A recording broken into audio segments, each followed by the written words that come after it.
And welcome to Weather and Ag in Focus on this Thursday afternoon. Temperatures outside in the upper 40s to right around 50. It is a little breezy, adding a little chill to the air, but a lot of clouds around as well. I'm Chief Meteorologist Dean Wysocki, along with our, I'm guessing, pretty tired Ag Director, Bridgette Readel. Bridgette, great show yesterday. A lot of great compliments on what was put out over the air. So kudos. Thank you. It was a busy day. I have folks who are still listening to the audio recordings, rewatching the live stream, and we're still getting folks asking questions and giving suggestions. So I really appreciate all of that. And thanks to you for stopping in yesterday. You were probably in the hour that got a little chaotic with lunch. We have a guest who's late. No, he's here on time. We should eat lunch right now. Hey, this guest was going to be on video, but he called. So we're good. And yeah, a big thank you to Addison as well. He toughed it out for the whole day. Lots going on in the background. We had fun. We did. Yes, you did. Now, were any of you two able to see the Northern Lights last night? There was a great display. I was in bed, so I did not get a chance to see it. I think I was in bed by way before 9 o'clock. Okay. Yeah. I got home and it was like 7:30, and I sat down. And then I woke up today and it was 11:40.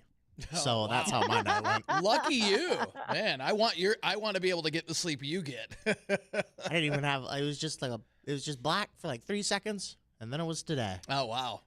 Well, I mean, both you guys did a great job yesterday, so tip of the cap. But yeah, there's a powerful geomagnetic storm that has been hurled at the northern tier of the U.S. And I'll tell you what. It put on a great Northern Lights display last night, and I was just reading a couple articles on how this is also affecting a few power grids as well. This is a pretty strong geomagnetic storm that's being hurled at the Earth. So, yes, it does provide great viewing for the Northern Lights. Unfortunately, tonight, we're not going to be able to see it with the cloud cover, but like I said, this can have some impact on some power grids as well. Well, we've got farmers who've already sent some messages. It's not everywhere. There's a few locations where they're having trouble with GPS, maybe if you're out doing some fall tillage, etc. And so I was asked that question probably 11 o'clock this morning, if I had noticed anything. So for those, if you are experiencing any concerns where your GPS isn't working on your equipment, just drop me a message, because I'd be curious where you are. And you can reach out to both Dean and I. I am ag@flagfamily.com. He is weather@flagfamily.com. And our inboxes are powered by Superior Grain Bins. Big thank you to the folks over at Superior Grain Bins. And remember, they are the future of grain storage, drying, and handling solutions. You can reach them at superiourbins.com. Yeah, and it's like even with the cloud cover tonight, Bridgette, although we can't see the Northern Lights, we might have the same kind of impact tonight as well with the a possible GPS outage on some equipment. So I wouldn't be surprised if that lasts into tonight, and then things will diminish as we head into the rest of the week. But forecast-wise, as we head into the weekend, we're looking at much colder weather heading our way. I know we've got the deer opener tomorrow in North Dakota and Saturday in Minnesota, and we are looking at some cold weather, that's for sure. I wish we could say we're going to have some snow to help track the deer, but unfortunately that doesn't look to really be the case. We'll see some snow, but it's not going to be anything to cover the ground, it looks like, at this point. For the rest of today, though, it's going to be another mild one with temps in the generally low 50s for highs with a lot of cloud cover and a little bit of a breeze out of the southeast, 10 to 25. Tonight, clouds hang tight. Cold front swings through as we head towards morning. That will trigger off an isolated rain or snow shower close to sunrise with lows in the low to mid 30s. And then a blustery, much colder day tomorrow. With north winds at 10 to 25, we'll have highs in the upper 30s, but wind chills probably in the 20s tomorrow, so it's going to feel a little bit chilly. And then an additional clipper system comes our way Friday night into Saturday morning. That will spread a swath of snow, let's say from the oil patch down through Bismarck, Jamestown area, and southward into South Dakota. Those areas could pick up some minor accumulations, let's say an inch, maybe an inch and a half, that could accumulate out to the west of the valley. A couple of our models are trying to push that a little closer to the valley, but I still think that's going to hang out to the west. Now, snowfall here in the valley and the lakes country should be insignificant. We'll see flakes flying Saturday morning, but if we got a couple tenths of an inch, I'd be surprised. That's going to be about the high end of it, so it won't be impactful whatsoever. But it's a reminder that winter's just around the corner, and it's going to be windy this weekend. North winds about 20 to 30, and temps in the low 30s, so that'll push wind chills down into the teens for this weekend. So it's going to be a cold weekend for sure. But then things rebound quickly as we head into next week, with temps getting back to around 50 by Tuesday. So a quick cold snap, a little bit of snow shower activity, and then a quick rebound back to about 50 as we head into early next week. I've had a lot of questions about the LRC and about what this winter really is going to look like. Do I see any big storms on the horizon? And there's a lot to dive into. And the quick answer is, I don't see any big storms on the horizon for our area. I do see changes after mid-month, and it looks like after mid-month we may start to go back into that pattern that we had in October that got much of the state with above normal precip. We'll wait and see how that pans out, but we're starting to see signs of that. If that is the case, then that would be our cycle reset time towards mid-month. But again, let's wait and see what happens. So no big storms on the horizon. For the LRC outlook, I am seeing a lot of up and down this upcoming winter, and we're going to see that continue with when we do warm up this winter. It's going to be significant, and when we cool down, it's going to be significant. So it's going to be it looks like a wild swing in terms of temperatures for this upcoming winter. I'm still not convinced on precip-wise how that's going to pan out. Let's wait a couple more weeks and we'll have some more definitive answers. Tom's on line one there. Tom, you got a question. What's going on? Hey, Dean. Yeah, just real quick on the GPS thing. So I'm a delivery driver, and the people that I've delivered to are having trouble with computer systems. Different things are going on, and my support across the nation, computers are slow all over. So I just thought I'd bring that up. My GPS is just normally stupid, so it's this didn't make any difference at all. Right. But the electrical or computer systems, that's been a problem today. Yeah, thanks, Tom. And we'll probably have thanks for calling in, Tom. We'll probably have that same problem tonight. I know I had a problem with my Alexa this morning. She was having trouble connecting with numerous things. So obviously, again, we had that problem last night. We're more than likely going to have that problem again tonight before that geomagnetic storm exits the Earth's atmosphere. So again, just keep that in the back of your mind. If you had trouble with it last night, you're more than likely going to probably have a few problems tonight as well.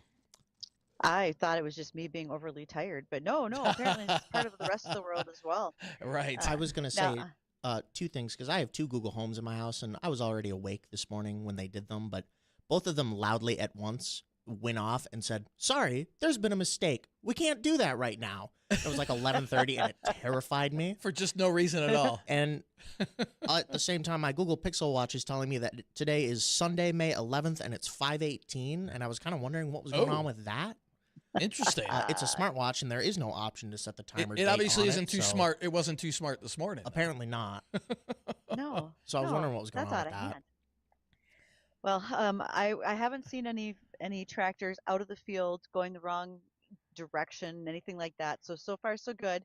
It's people are just back driving things themselves too, so that's going to be all right.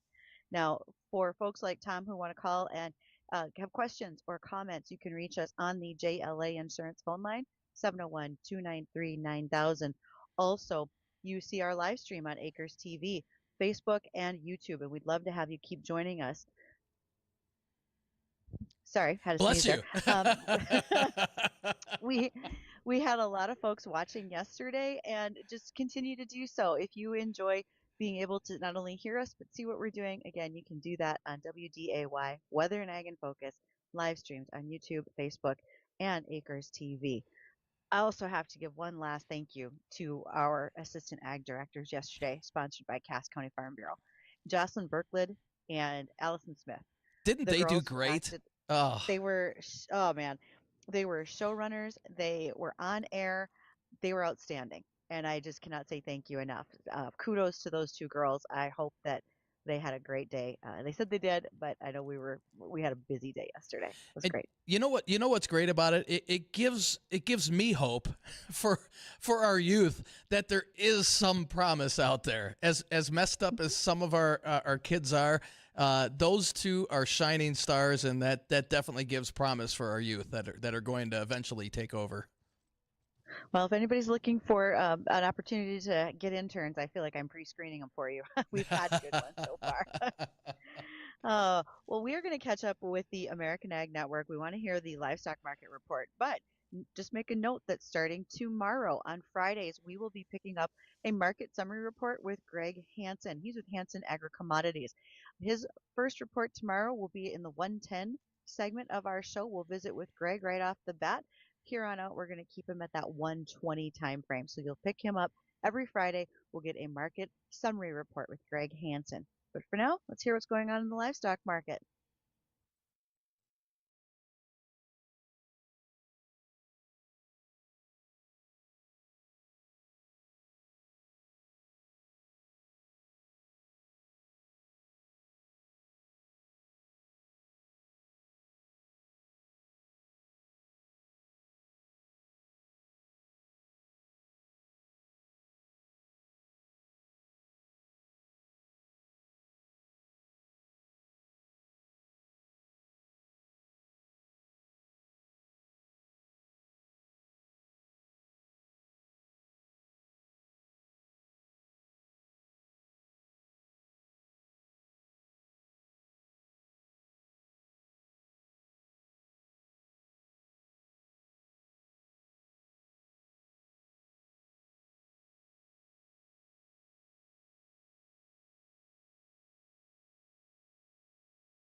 Big thank you to all of the guests who joined us for the WDAY Radio Farm Show yesterday. I just had a comment from a farmer in Iowa who has been listening, and he said, I really enjoyed all the variety of voices.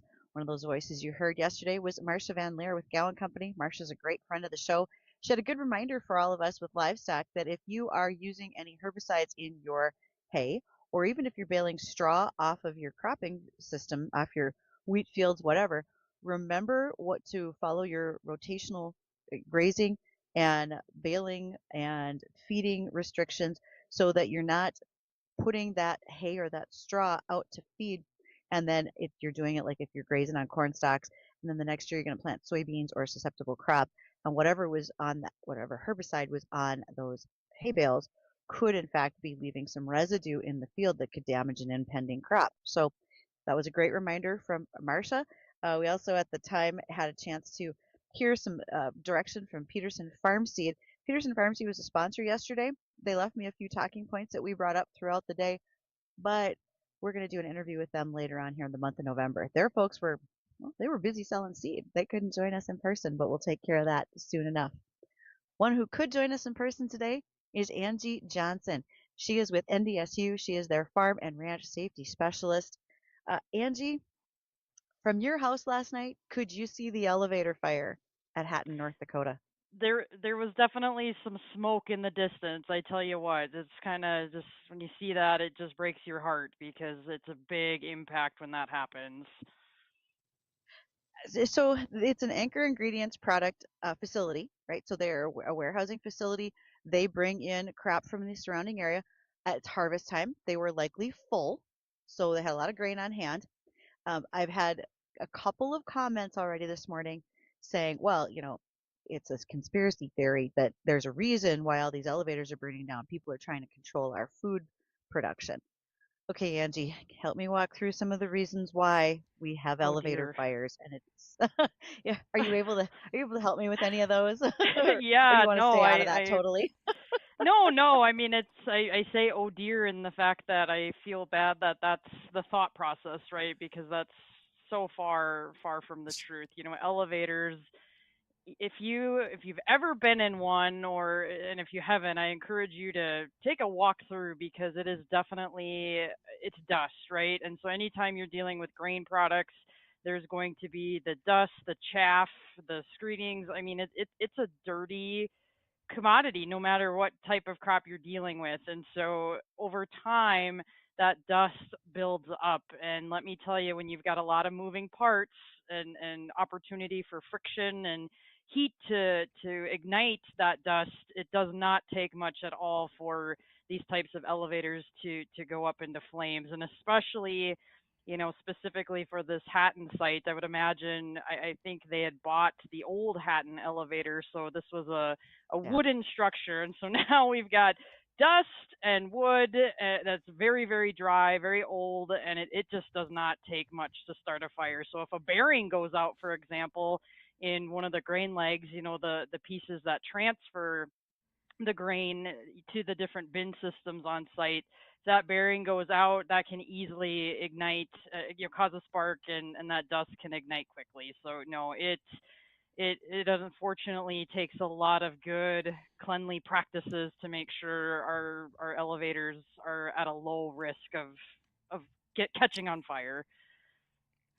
Well, that's refreshing to know. That's the reason, because we were worried that it might be the chemtrail spraying that's going on too. I just wanted to see Bridgette's eyes roll. Yeah, you couldn't even see him; you heard him. Angie, what's the biggest concern for safety this time of the year if we're out in the field? Yeah, and that's it's not just one piece, but right now I think what's been highlighted, unfortunately, in the media is we have had some really devastating roadway crashes when it comes to farm equipment. And so I cannot stress enough that we've got to be defensive drivers and be really cognizant and aware of our surroundings. And oftentimes, and we've talked about this before on air, it's pretty easy for each of us, whether you're a farmer in a combine or a tractor or, a general motorist just trying to get to work today. We quickly point the finger at each other when it comes to, well, it's your fault or it's your fault. And the reality is we got to share that road. And so we both have a responsibility and an obligation to make sure we're being defensive drivers. And so I just really caution your listeners, be patient and take that extra time, and don't assume that when you're going to pass a tractor that they're just going to keep chugging along straight. They might be making an unexpected left-hand turn into a field approach that you never even thought about. And so you got to think ahead, slow down, and same with equipment drivers. You got to know your surroundings. Please yield and please stop at stop signs. You're just as obligated to follow traffic laws as anybody else in a motor vehicle. So it works both ways. We both got to be team players in this effort. Boy, that is exactly right. The accidents that we have had this year probably started when there was a silage chopper that was nearly pushed off the bridge crossing the Missouri River in Bismarck. Look, farmers pay taxes too. We all do. We all pay gas tax for our roads. We have to share the highways. We have to notice those slow-moving vehicle signs, the lights that are on them. There are times where, yes, large vehicles like semis and combines and silage choppers need to use high traffic highways. We don't want to do that. It's not really comfortable to be in a combine being passed No, by no, some it's of those. terrifying. You don't want it either. But there are moments where that has to happen. And when we are those operators in that equipment, we have got to stop, even if they are unmarked railroad intersections. We got to look out. We have to know that trains can be coming with corn that's growing tall. If we're in passenger vehicles, there can be other vehicles as well as equipment that's coming that we couldn't see around. Really, it comes down to slowing up our day and giving everybody a little bit of grace. So I couldn't agree with you more, Angie. We really just need to give a little bit of time and space. Well, absolutely. And I think oftentimes, and I get it, a lot of people think, well, jeepers, those farmers are exempt, they're bigger, they don't, they call the shots. And that's not true, right? Yes, the machinery is bigger, but when it comes to traffic laws, folks, like it doesn't matter. If you run a stop sign, you run a stop sign. It didn't matter what type of vehicle you're operating. You've got to obey the traffic laws no matter what. And I think the other thing that gets overlooked oftentimes too is that for farmers out there, I hope you're listening and you're going to think I'm crazy with what I'm about to say. But if you're taking that tractor, that combine, whatever, and you're driving it on a public road, please, please buckle your seatbelt, because the impact of a crash can throw you out of that combine or tractor cab just as easily as it can throw out a person in a car or a pickup. And so I know that sounds crazy. I know people don't buckle their seatbelt like they should in a tractor or combine, but honestly, think about the velocity and how hard, when that crash hits, how easily you can be thrown out. That glass cab isn't going to keep you in. So that's another thing too that I just want to remind folks, buckle up no matter what type of vehicle you're driving. Well, that is a big step. I have a lot of farmers that don't want to wear their seatbelts in their pickups, much less in their sprayers or their tractors, but we have to. Angie, we've got more things we want to make sure to talk about because right now we're certainly filling a lot of grain bins. We're going to be emptying them out later. Let's make sure to touch on that. We want to keep an eye out not only with fires that have been happening at elevators and grain dryers because of dust and dry conditions, but there could be some instances where we should be checking some of our hay for potential fires as well. We'll do that when we return. We have Angie Johnson. She is the Farm and Ranch Safety Specialist from NDSU with us today. Lots to visit about. We'll talk about in just a moment.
Oh, it's been a very, very busy week. And maybe you've been thinking to yourself, I'd like some help just talking about my grain merchandising. What do I want to do as far as my risk management plan? Should I be updating it? Should I be doing something different for next year? One of our guests yesterday was Ray Grabransky. Ray is with Progressive Ag, and you could certainly give them a call. They would love to have that discussion with you. And while you're doing that and making phone calls, if you need some service work done to your Ford vehicle, oil changes, whatever it might be, talk to Vision Ford out of Wapaton. They would be happy to come to you to do that service work because sometimes we just don't have time to take our vehicles in for service. It took me like 2 weeks to go get tires put on because, good Lord, sometimes you can't just get there from here, you guys. I don't know if that happens to anybody else. It happens to me all the time. Our guest today is Angie Johnson. She is with NDSU. She is our farm and ranch safety specialist. Okay, Angie, let's see. I want to start with bale fires. It feels like we are approaching that time of the winter where all of a sudden we've got hay sheds burning down. Anything we can be doing preventively at this point in time to make sure we don't have that problem during the winter? Yeah, absolutely. And I think the option that I'm going to provide actually helps with two different things. So I really encourage folks like get your hay tested, right? And so what I mean by that is work with your county extension agent. They typically have probes that, go in and take different hay samples. And so that helps you determine what the nutritional value of that hay is. So that helps you develop rations and know what lot of hay should be fed to what class of cattle, whether that's bred cows or your feeder calves you're backgrounding. But also, it can be a good opportunity to take a look and identify any bales that might have some hot spots. Typically, if a bale's getting hot, you can smell, and I this is just the farmer and me raising hay. I don't have the best descriptor to it, but has that burnt tobacco type smell if that hay is getting hot. And so being mindful of, if you happen to put up some hay that you knew was kind of borderline wet still and high moisture, making sure not only we test it and keep an eye on it, but maybe let's not stack that hay with the rest of our hay lot either. So just being strategic and having some of your hay lots maybe not all together in one area, but spreading them out some. So if and when a bale does self combust due to that being hot, having high heat, you don't lose absolutely everything because you've spread it out storage wise. So that's kind of some of the recommendations that I have. Get it tested so you know your nutrient value in it, and also that gives you an opportunity to see, hey, maybe this lot ended up getting a little more hot or spoiled more than I realized it did when I put it up. So, Angie, I have a listener question for you, or maybe a follow up. And one of Sure. our listeners said, "Hey, this time of the year, a lot of farmers are leveling their bins. A safe practice unless we took a core with wet grain." Can you expand on that just a little bit? I think we know what he's talking about here.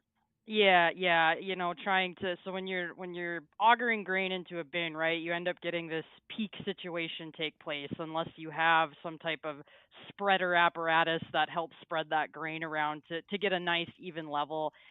Uh, you just got to be really careful, folks. And this is where I struggle with my position because there isn't a hardcore practice or evidence-based science on a practice that says yes, during this time it's safe to go in and spread it. You, honestly, making sure, I could talk about harnesses, I could talk about lifelines, but they are only as good as the anchor point you have in your bin. And I'm telling you this because that would be my step one is, if you want to go in and level it, just just be prepared, have that plan. Do you have an anchor point, the lifeline, the harness to go in? Do you have it set right? Have you talked to somebody else? Depending upon your system, you may be able, and how full that bin is, you may be able to level it some without having to go in, but that's going to be tough too because you're also usually standing on a fixed ladder at the top of the bin as well. And so, Bridgette, you might be more aware of some products, that could possibly, help smoothen out. I know we've talked about the grain weevil, and I don't think that's for sale commercially yet, but I think that's something in the future it's got an auger design system that's meant to weevil and walk around the bin, and I think that could have some potential to help with that leveling process too. But it's a tough question. And if it's right away in the season and you haven't unloaded any grain yet, I don't want to say that's a safer situation, but at least you don't have that potential for open hollow cavities, because if you haven't unloaded anything, you've pretty much got a solid structure, but that doesn't mean there aren't pockets that could have developed and whatnot. So I guess that's kind of my thoughts, and I know it's not a concrete answer, so I apologize for that. It's tough. It depends. But I think it's a good reminder that whatever we can do to level bins out is a safety feature now that will benefit us later, and for a couple of reasons. One, if we have to enter the bin at any point in time, it prevents grain from being bridged up in there, from having a problem where when we're trying to empty the bin back out, where a human has to go into the bin and a danger can arise. Then Right. additionally, the grain weevil, as you mentioned, and I think Addison, he and I were thinking about it at the same time. He's probably looking for their website right now. The grain weevil out of Nebraska, we talked to them on this show at the beginning of the year, probably in about February, and the hope was that they were going to be selling by harvest this fall, and I hope they are, because it looks like a little Roomba with 4 little augers that turn as it moves around inside that bin and can level that grain to prevent some of those hangups, and like you said, whether they're hot spots and so forth. So I think the grain weevil is one good idea that we can have, but I really appreciate other farmers saying, hey, be safe, because none of us want to get in a situation where we're in a bin and there is a grain collapse or a bin entrapment and someone is injured. By the way, Nationwide Insurance just did a whole nother round of grant funding for grain bin rescue tubes. I know the Lair, North Dakota Fire Department just received some of those tubes. There was roughly 2,000 rural fire departments who received tubes as of recently. So, Angie, have you ever seen those bin rescue tubes in action, and hopefully in a practice session, not in an emergency? Yeah, well, actually, I can truthfully say both. So definitely do a lot of education work on teaching folks how that process works, because it is, everyone thinks, oh, it's so fast and quick, and it's like, no, when you're in a grain bin rescue situation, we're talking hours. And that's if you actually can see the victim, right? If you can see the victim above the grain, or a limb above the grain surface, and if you can't see the victim, we're in a whole new ball game at that point. So yeah, going through that process, how those tubes work, why they work, and the safety process to even allow rescuers to go in that bin in the first place, to prevent them from becoming engulfed too, because it's such an grain bins are such the contents inside, I should say, it's such an unstable environment that you have to be really careful. So that rescue process, like you said, with the tubes is really critical. And I think you mentioned Nationwide. I believe Ag Country Farm Credit Services also does a grant type program for folks within their service network to provide departments with those rescue tubes as well. So they're great resources, and I hope we never ever have to use them. But reality is we need to be trained and be ready when that call comes through. Hey, Angie. Yeah, we've got a real quick, Dean. I'm sorry. I got Bridgette. I got a follow up to my listener question, and he just mentioned it's a gray area, not talked about, that it's safe if nothing was removed. So he just wanted to tag on to Angie's comment. But Dean said we have a caller as well. Yeah, Tom is on line one. I think do you have a question for Angie, Tom? Well, actually, I've got a follow up safety. I can't emphasize safety enough, because the reason is I used to work in grain bins when I was a kid. I was 14 years old and worked in our local feed bin. There were no harnesses. There were no nothing. It was me and a shovel as the grain was going in or as it was coming out. And it was an old wood style grain bin, grain mill, feed mill, still there. They've never had a fire, thank goodness, because it was built in the 20s. And but this kind of stuff, I can't emphasize enough safety. After listening to all this, oh my goodness, I could have easily, because the bins were 12 by 12 inside, no dust mask, no nothing, just me and a scoop shovel. Oof. And oh man. Yeah, yeah, you can think of Yeah, that, Bridget. Yeah, I can. All I can think of is hot, dusty, and awful. That's exactly what I think of, Tom. that's right. So, That's right. That's why I can't wear a mask anymore during COVID. I couldn't wear a mask. I can't breathe with a mask on anymore. not after that. Well, No. oh, I thank So, you, Tom. I Thanks, really Tom. appreciate that. yep. Yeah, thank you so much. Angie, one more thing for you too is we are in fall fertilizer season, and we do have a tendency to see some anhydrous ammonia go out into the fields. Granted, we don't have nearly as much anhydrous that's used in the Red River Valley proper because we don't have as many locations carrying it. We still have a few. Do you have some recommendations for safety, especially folks who are new to handling anhydrous ammonia?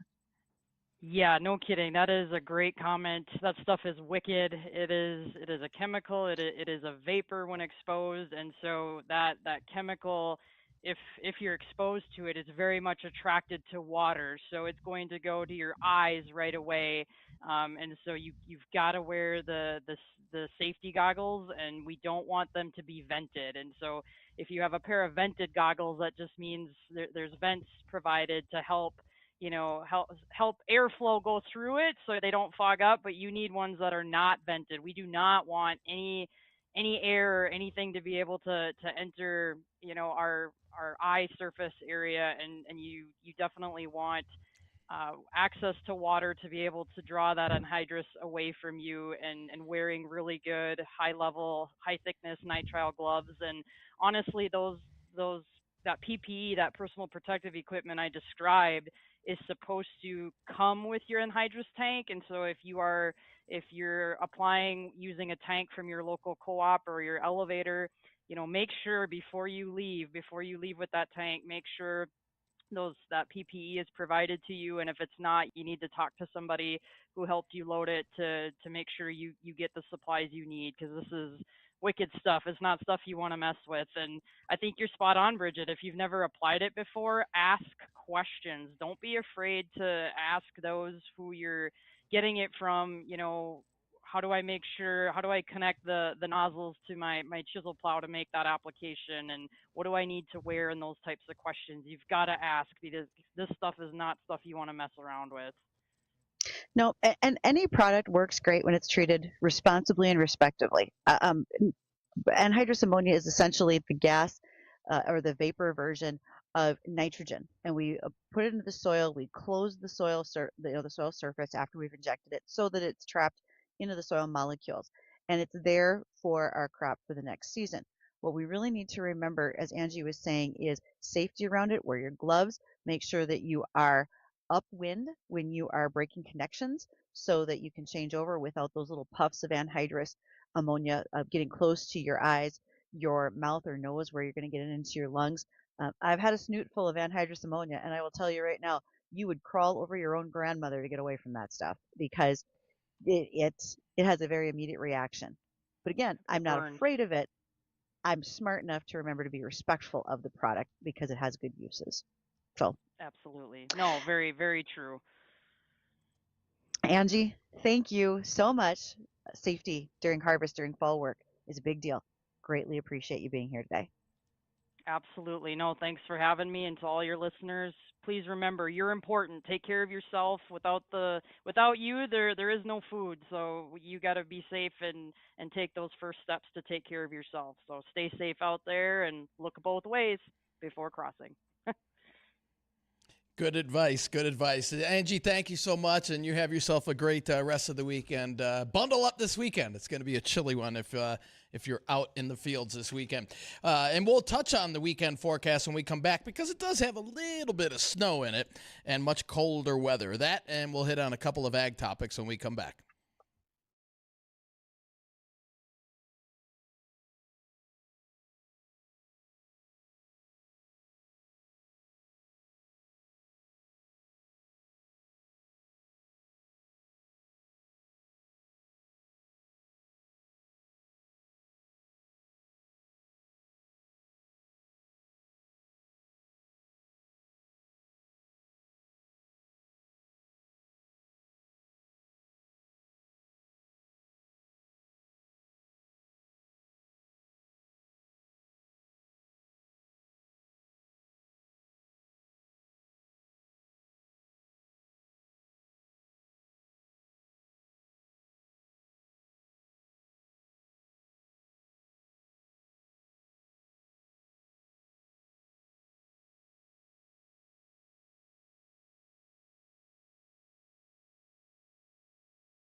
And welcome back to Weather and Ag in Focus on this Thursday afternoon. We are looking at temperatures out there into the upper 40s to right around 50 degrees, and we'll warm up a few more degrees into the low 50s across much of the area.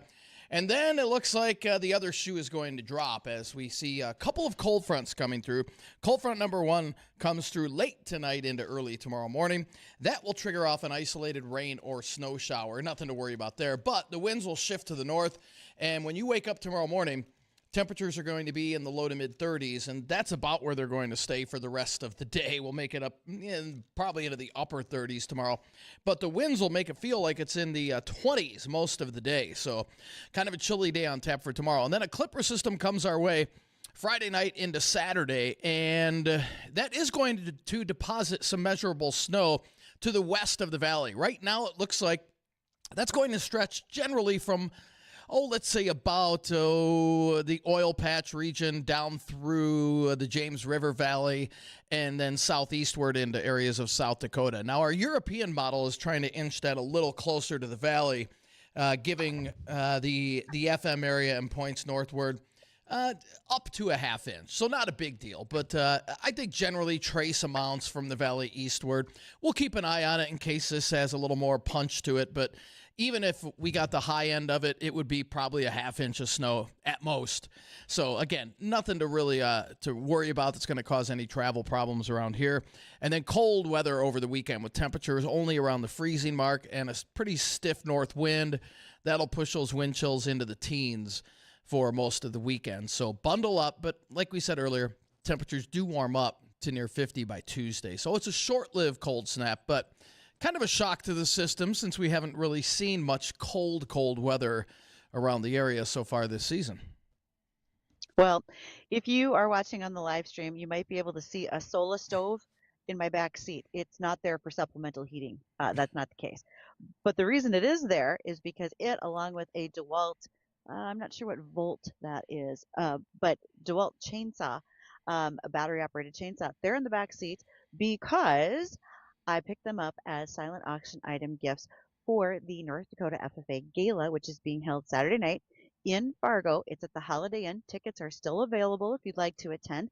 I'm the MC for the evening and was asked to pick up a couple of items in my travels this week. And so we'll have these again Saturday night, the North Dakota FFA Foundation Gala. This is for adults. It is a fundraising opportunity. It's a dinner with comedic entertainment. That's not me. That's a professional. I'm just there to direct traffic, so to speak, as the MC.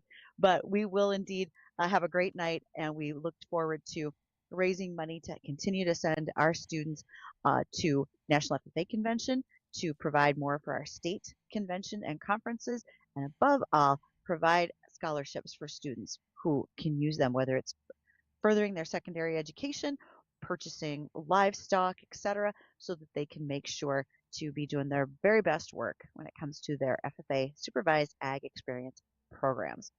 Now, one other thing that's going on these days, the National Cattlemen's Beef Association is accepting nominations for the Environmental Stewardship Awards. These ESAP awards annually recognize outstanding stewardship practices and conservation achievements of cattle producers from all across the industry.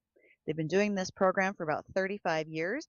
Any individual, group, or organization is eligible to nominate an individual or business raising and feeding cattle. Individuals and families cannot nominate themselves, but they will be part of the application process. If you are interested in putting in an application for someone you know, the deadline will be February 16th. Got lots of time, but get those in sooner rather than later. All right. Well, for Bridgette, myself, we want to thank everybody for joining us here on Weather and Ag in Focus. Don't go anywhere. The Jay Thomas Show, that's coming up next.